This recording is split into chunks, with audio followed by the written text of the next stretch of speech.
The Carolina Hurricanes have clinched their trip to the playoffs. But what do they need to do to ensure that it is a successful trip to the playoffs? Find out in this episode of Locked On Hurricanes. Your Locked On Hurricanes, your daily podcast on the Carolina Hurricanes. Part of the Locked On Podcast Network. Your team every day.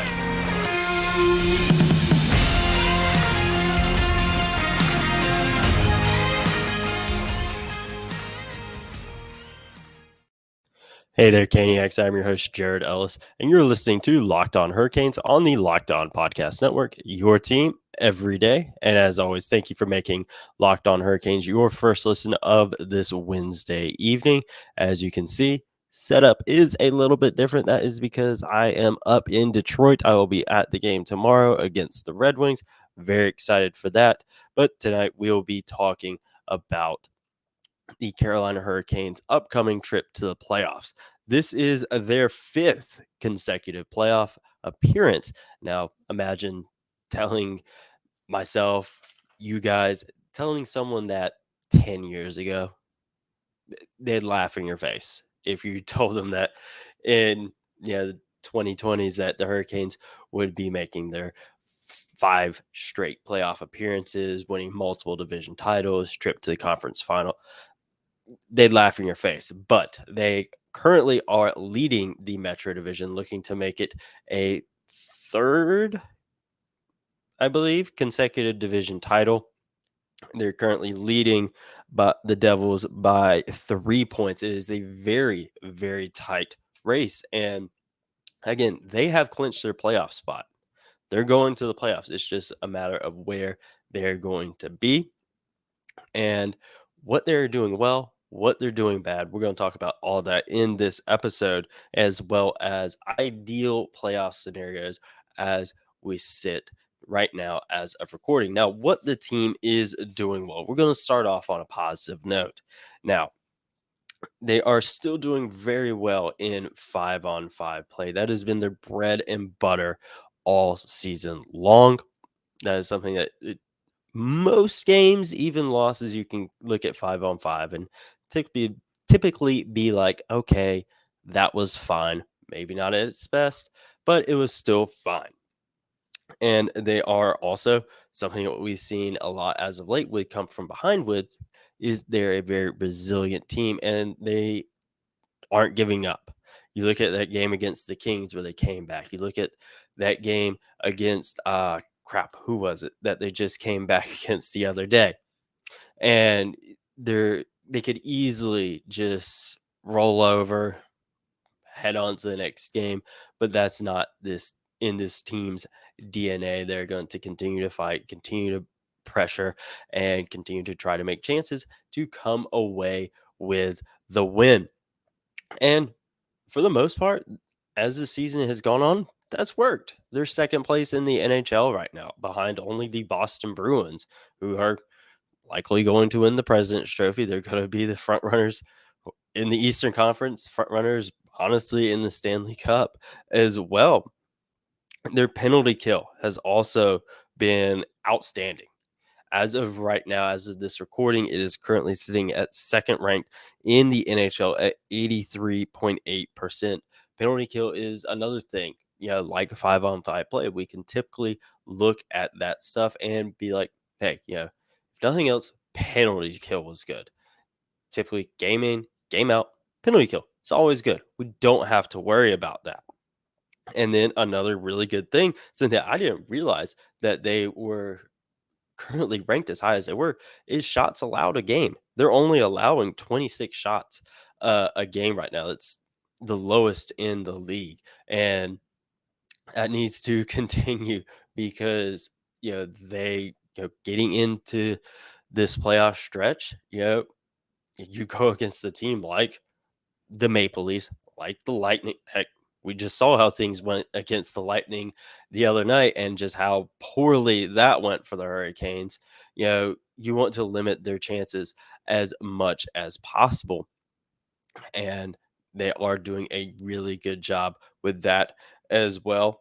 And obviously, a really good thing here is, again, they're second place in the NHL. They're finding ways to win games, whether it be going out beating the brakes off an opponent, like the 6-0 shutout against the Lightning not too long. Well, it's been a while ago now, but good example there. Or a game where they're coming back big time to come back and win, or just a game, where they just do everything right and they just come away with the win. They stick to their game, and that is something that does work for them quite often this season. They're currently sitting at, I believe, 47 wins on the season. It's either 46 or 47 wins right now.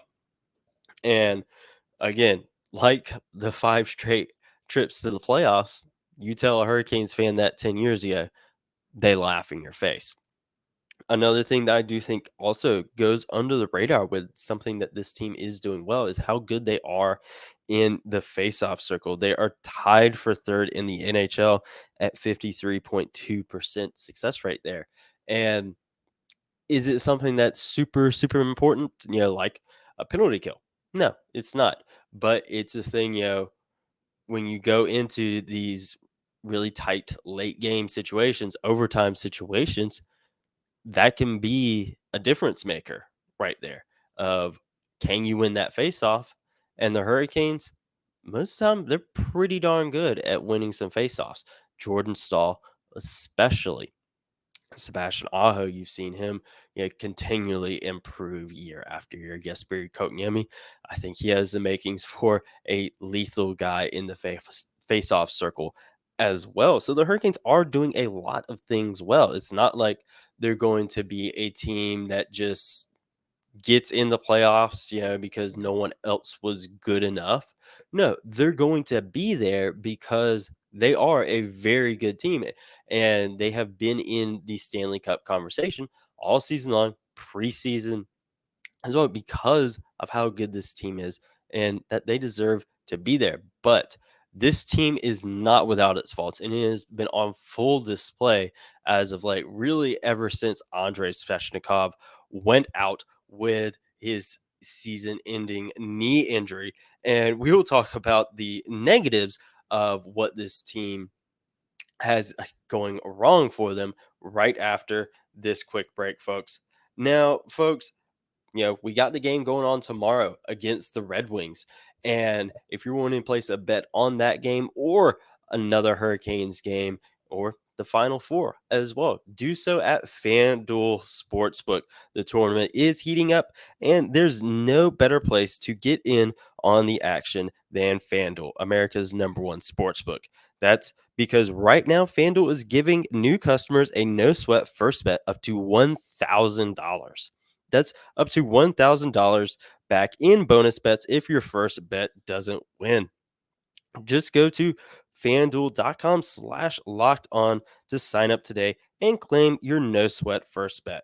Then you can wager on everything from the money line to point spreads to which team will be cutting down the net. My opinion, Miami Hurricanes are looking pretty darn good, but that's just my opinion. All that on an app that's safe, secure, and super easy to use. So don't miss your shot at a no sweat first bet up to $1,000 when you join FanDuel today. Just go to fanduel.com/locked on to sign up. Make every moment more with FanDuel. Now, the negative. This has been something we've been talking about a lot for the Hurricanes as of late. It's been on full display, since Andrei Svechnikov went out with his injury. And they are the biggest thing for me. I've talked about it in many game recaps, good and bad. They are giving teams way, way too many opportunities. Go back to that game against Toronto with the expected goals. Toronto was expected to have 6, the Hurricanes only 2. The Hurricanes came away with the 5-3 win there. That's not going to happen all the time. You get into the playoffs, especially if you get up against a team like Toronto, like Tampa Bay, like Boston, it's not really going to be the case. So the Hurricanes have really got to cut down on giving these teams so many opportunities. It is extremely frustrating to be watching that because it wasn't something that was that big of an issue a month and a half ago, 2 months ago. It wasn't that big of an issue. Yeah, that stuff still there, still happens, but just ever since Fetch went down, it has been really, really bad. And it's really showing just how big of a load he carries for this team offensively and defensively, because offensively there's been times where that offense has really looked to been struggling as well. And speaking of struggling, power play, it is currently, as of recording, ranked 19th in the NHL at 20.7%, and in my honest opinion, that is generous. I think, those first few games with Shane Gostisbehere really bumped that up, and it's started to taper off to be back probably where it needs to be. And it's a bottom half of the league power play. It is not good. And, you're looking at the line or the power play units that are getting juggled around in games in practice. Stuff is constantly getting changed, and we're still not getting anything going. Now, given that's going to happen to every team, whether it's the Hurricanes, whether it's the Red Wings, I'm here in Detroit, whether it's the Bruins or the Lightning, whatever, things are going to have their ups and downs. But it has been, for the most part of the season, a down all season long, which is how bad this power play has been. And if they're going to want to succeed in the playoffs, they have got to get this power play figured out. Because if they don't, you'll be looking like last year, as second round exit. And depending on if they win the division or not, could be a first round exit. They have got to get the power play going. That is the biggest thing that this team has to do, aside from stop giving up so many opportunities. And, you know, another thing, that I saw mentioned the other night during that game against Tampa Bay is guys fading into the background. And I thought about it. I'm like, yeah, there's been a lot of instances, where guys just fade into the background. The instance that was brought up in that last game against Tampa was the fourth line. Without Jack Drury out there, it was completely invisible. And you can't have that kind of thing. I've said that many times that, I don't care, if a guy, scores a goal, has an assist, whatever. I just want him to be out there and not fade into the background. Do something positive to help the team. I don't want you to be in the forefront because you're making a mistake. We've seen that a few times this season with guys like Calvin Hahn, Dylan Coughlin. We've seen that with those guys this year where they may not make a whole lot of noise, but when they do, it's not always the best kind. And they have got to have guys stop fading into the background for the wrong reasons. It's one thing, if take Jacob Slavin, for example, he's a guy that doesn't get a lot of national attention. It's because, he doesn't play a super flashy game. He doesn't score a whole bunch of goals. That's not his game. It's not like Eric Carlson, who's, I believe, closing in on 100 points for the season. That's not his game. He's a defensive defenseman, and he does his job so well that you don't even notice it. And that's in a good way. But there's guys that are fading into the background for the wrong reason. And we don't want that at all. And one other thing, is, this is one, well, before we get to that one, another thing is that I saw brought up on social media the other day that honestly kind of bring up a good point is the lack of threats really that this team has. Specifically, they brought up the forward group because, Andrei Svechnikov is done. Max Pacioretty is done. You have Sebastian Aho, Marty Necas.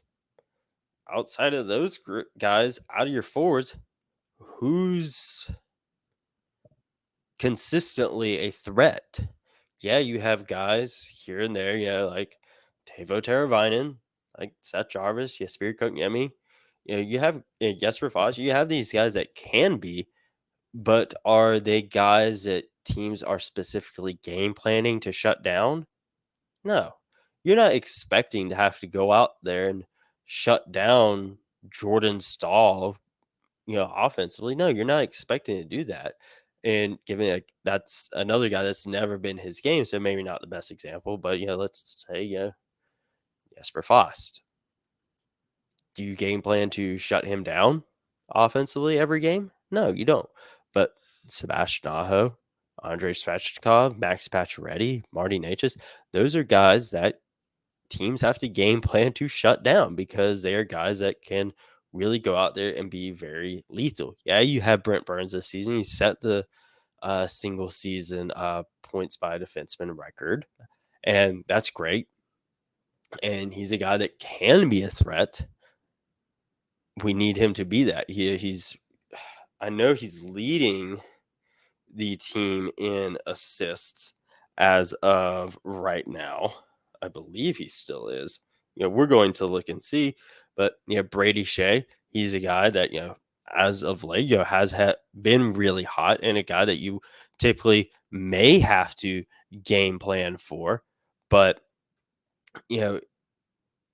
we need guys that you're consistently having to look out for. And aside from Sebastian Aho and Marty Necas, don't really have that for this team.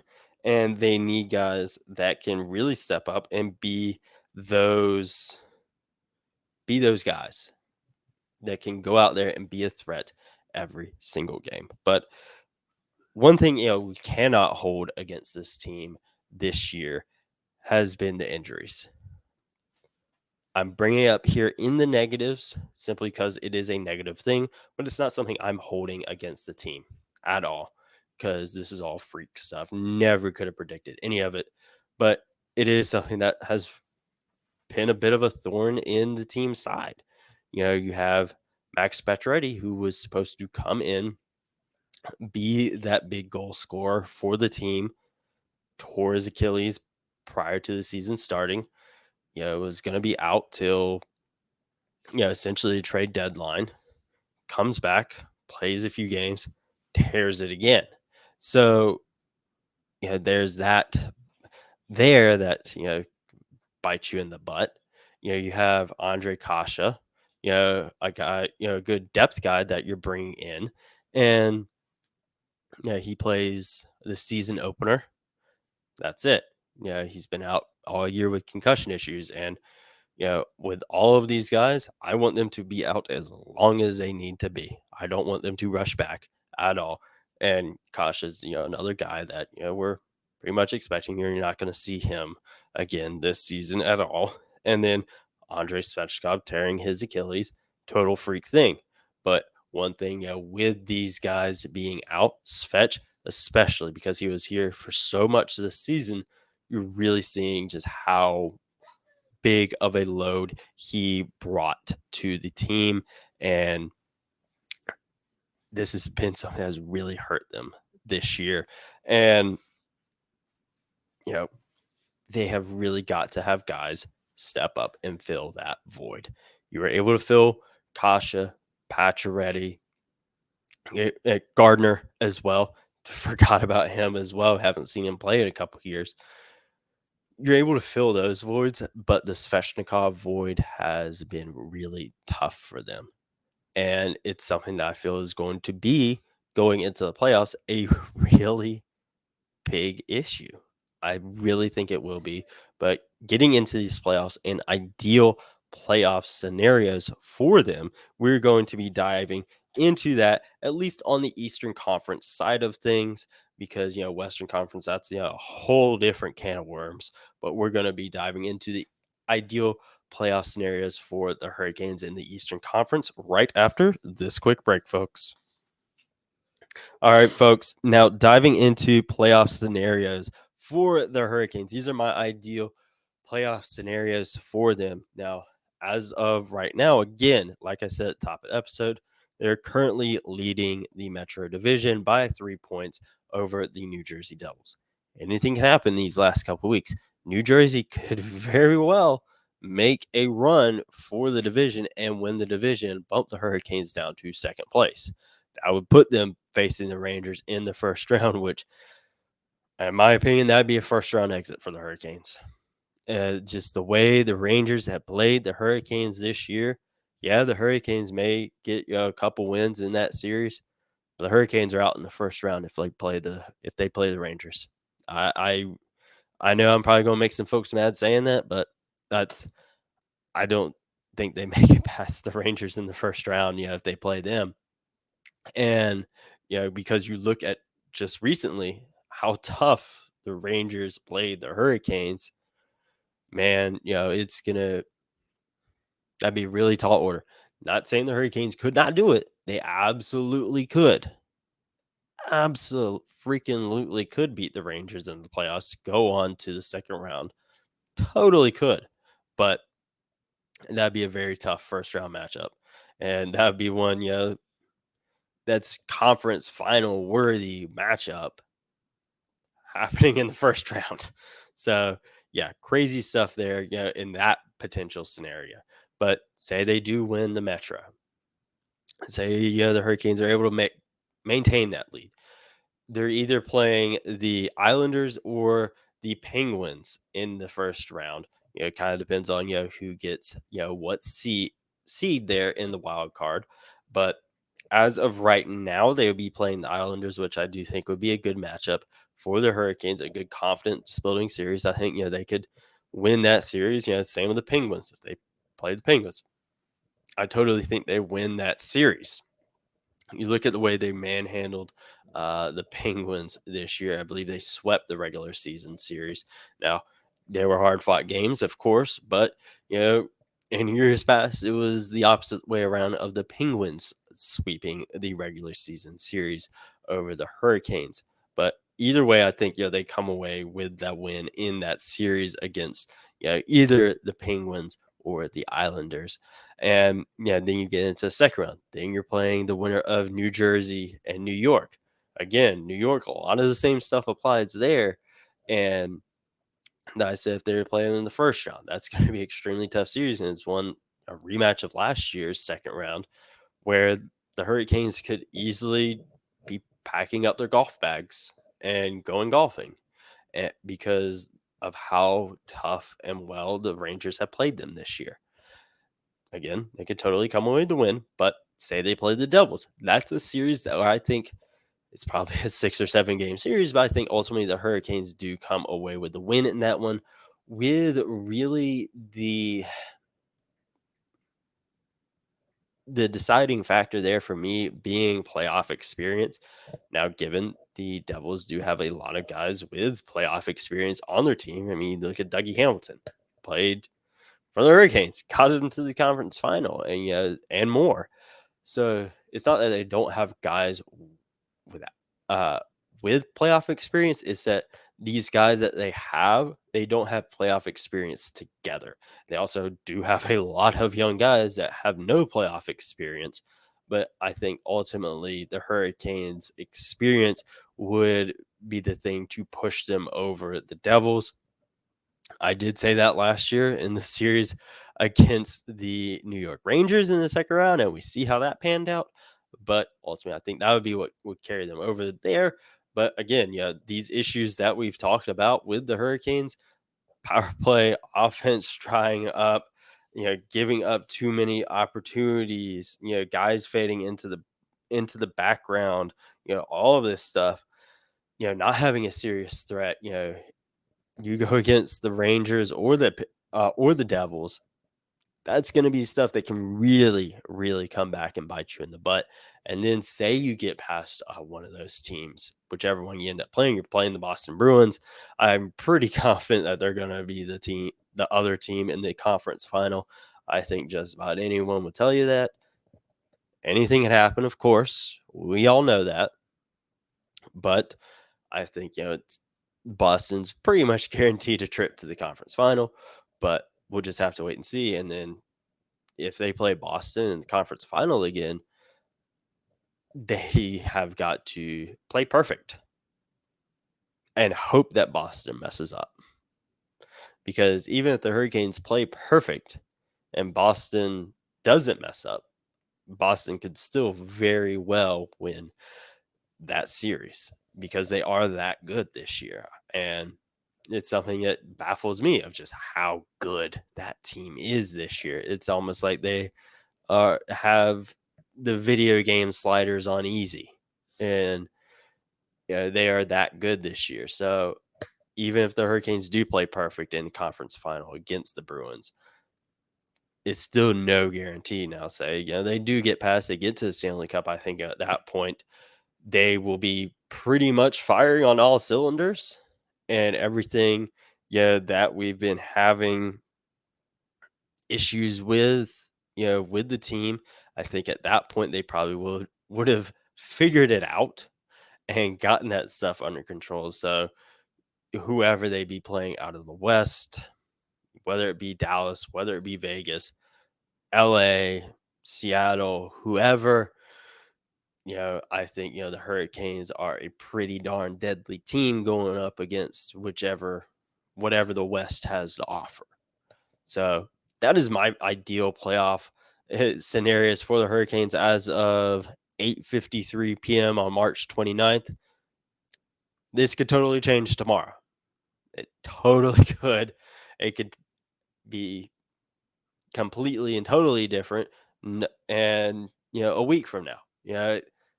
This is all my opinion, stuff that's going to change day to day for me. But let me know your ideal playoff scenarios, things that you think the Hurricanes are doing well, things that you think the Hurricanes are doing bad. All on Twitter. Tweet at me at Jared Ellis _96. Tweet at the show at LO_Hurricanes. Make sure you're subscribed on YouTube at Locked On Hurricanes.